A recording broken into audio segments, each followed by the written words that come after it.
Assalamualaikum warahmatullahi wabarakatuh. Halo sahabat-sahabat, kenalan yuk dengan metode pembelajaran dan simulasi penerapannya. Yuk ikuti terus.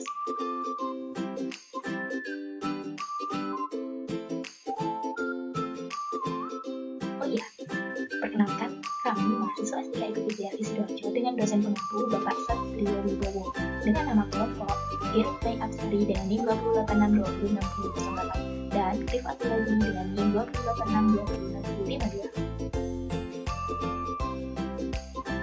Kamu siap guys untuk belajar bersama? Yuk ikuti terus. Mengapa sih harus belajar? Ada yang tahu? Nah, karena arti belajar adalah suatu proses perubahan kepribadian seseorang dalam bentuk meningkatkan kualitas perilaku, seperti peningkatan pengetahuan, keterampilan, daya pikir, pemahaman, sikap, dan berbagai kemampuan lainnya. Nah, metode mengajar adalah ilmu yang mempelajari cara-cara untuk melakukan aktivitas yang tersistem dari sebuah lingkungan yang terdiri dari pendidik dan peserta didik untuk saling berinteraksi agar tujuan pembelajaran tercapai dengan baik. Bagaimana sih metode dikatakan berhasil? Simak penjelasannya. Ternyata proses pembelajaran dikatakan berhasil bila terjadi strukturisasi antara kognitif, afektif, dan psikomotor dari siswa. Apabila ketiga komponen ini mengalami perubahan, maka metode dikatakan berhasil loh. Metode yang pertama adalah metode karya wisata. Menurut Moslih M. 2009, halaman 239, pembelajaran luar kelas adalah guru mengajak siswa belajar di luar kelas untuk melihat peristiwa secara langsung di lapangan dengan tujuan mengakrabkan siswa dengan lingkungan sekitarnya. Selanjutnya ada metode talking stick. Metode talking stick adalah metode pembelajaran yang digunakan guru dalam mencapai tujuan pembelajaran yang diinginkan. Talking stick, sebagaimana dimaksud dalam metode ini, adalah proses belajar mengajar di kelas yang berorientasi pada terciptanya kondisi belajar melalui permainan tongkat yang diberikan dari satu siswa kepada siswa yang lainnya pada saat guru menjelaskan materi. Dan selanjutnya, guru mengajukan pertanyaan kepada siswa yang menerima tongkat saat melakukan permainan. Selanjutnya ada metode simulasi. Metode simulasi adalah tiruan atau perbuatan yang hanya pura-pura saja.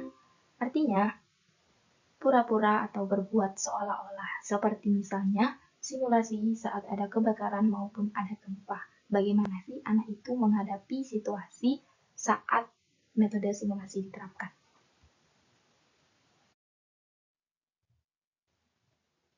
Yang keempat yaitu metode discovery learning. Discovery learning adalah belajar, mencari, dan menemukan sendiri. Dalam sistem belajar mengajar ini, guru menyajikan bahan pelajaran yang tidak berbentuk final, tetapi anak didik diberi peluang untuk mencari dan menemukan sendiri dengan menggunakan teknik pendekatan pemecahan masalah. Adapun kelebihan dan kelemahan dari metode discovery learning. Kelebihannya yaitu metode ini menyebabkan siswa mengarahkan sendiri cara belajarnya, sehingga ia lebih merasa terlibat dan bermotivasi sendiri untuk belajar. Paling sedikit dapat suatu proyek penemuan khusus. Sedangkan kelemahan metode discovery learning, metode ini kurang berhasil untuk mengajar kelas besar. Misalnya, sebagian besar waktu dapat hilang karena membantu seorang siswa menemukan teori-teori atau menemukan bagaimana ejaan dari bentuk kata-kata tertentu. Yang kelima ada metode brainstorming, merupakan suatu bentuk diskusi dalam rangka menghimpun gagasan, pendapat, informasi, pengetahuan, dan pengalaman dari semua peserta. Tujuan brainstorming untuk membuat kumpulan pendapat, informasi, pengalaman semua peserta yang sama atau berbeda, dan hasilnya kemudian dijadikan peta informasi atau peta gagasan untuk menjadi pembelajaran bersama. Kelebihan dari metode brainstorming yakni anak-anak aktif berpikir untuk menyatakan pendapat, sedangkan kelemahannya ialah guru kurang memberi waktu yang cukup kepada siswa untuk berpikir dengan baik. Yang keenam ada metode demonstrasi.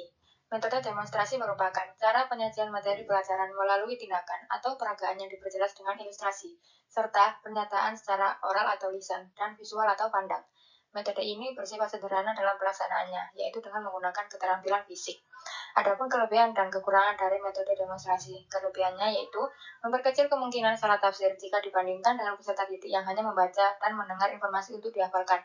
Sedangkan kekurangannya yaitu memerlukan persiapan yang teliti sehingga dalam pelaksanaannya terhindar dari kesan lelucon. Yang ketujuh ada metode pemberian tugas. Metode pemberian tugas yang juga sering dikenal dengan pekerjaan rumah atau PR adalah cara penyajian materi pelajaran dengan menugaskan kepada peserta didik untuk melakukan kegiatan di luar jam pelajaran tatap muka. Melalui berbagai macam penugasan dalam diri, peserta didik akan tumbuh dan berkembang kreativitas. Adapun kelebihan dari metode pemberian tugas, yakni dapat mendorong peserta didik untuk menilai sendiri seberapa jauh kelebihan dan kekurangan kemampuannya dalam mengerjakan tugas. Sedangkan kekurangannya, apabila setiap mata pelajaran memberikan tugas, peserta didik tidak akan punya waktu luang untuk istirahat atau melakukan kegiatan lain di luar sekolah. Yang kedelapan, ada metode kerja kelompok, suatu cara penyajian materi pelajaran yang menitik beratkan interaksi antar anggota kelompok dalam menyelesaikan tugas-tugas belajar secara bersama-sama. Metode ini dalam pelaksanaannya mempersyaratkan bahwa topik bahasan hendaknya dipilih yang layak untuk kerja kelompok dan dirumuskan secara jelas mengenai tugas-tugas untuk setiap kelompok. Kesimpulan, metode pembelajaran merupakan cara yang memungkinkan peserta didik memperoleh kemudahan dalam rangka mempelajari atau membahas bahan ajar yang telah disampaikan oleh guru sebagai sarana mewujudkan ketercapaian kompetensi atau tujuan dari pembelajaran. Teknik ini merupakan keragaman dalam mengaplikasikan suatu metode sesuai dengan latar setting tertentu seperti kemampuan dan kebiasaan guru, ketersediaan sarana dan prasarana sekolah, serta kemampuan dan kesiapan peserta didik.